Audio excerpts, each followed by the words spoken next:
Hello everyone.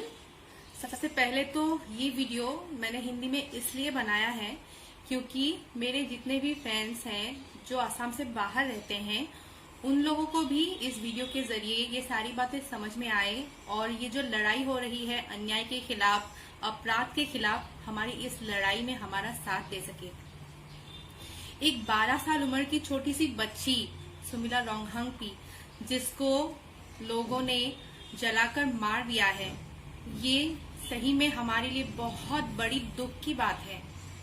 जबकि अभी हमारा पूरा देश, पूरी दुनिया कोरोना वायरस जैसे इतनी बड़ी महामारी के साथ जूझ रहा है, हम लोग लड़ रहे हैं इस बीमारी के साथ। इसी समय हमारी अपनी बेटी, हमारी अपनी बहन के साथ इतना बड़ा अन्याय हुआ है, तो इस बात को हम कभी आसानी से नहीं ले सकते हैं और हम कभी इस बात को टॉलरेट नहीं कर सकते हैं।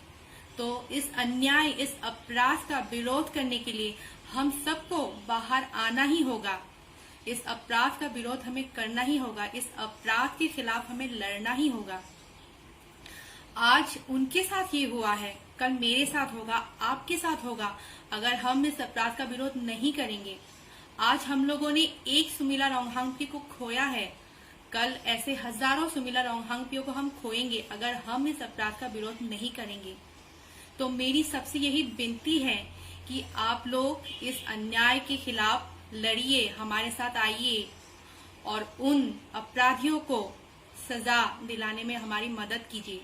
मैं चाहती हूँ कि हम सब लोग मिलकर उन अपराधियों को सजा दिलाएं और सुमिला रोंगहांगपी और उसके परिवार को न्याय मिले। ये लड़ाई, ये अन्याय और अपराध के खिलाफ ये जो हमारी लड़ाई है, ये तब तक जारी रखेंगे हम लोग जब तक सुमिला रोंगहांगपी के परिवार को न्याय नहीं मिलती है और उन अपराधियों को उनकी किए की सजा नहीं मिलती है। Thank you so much.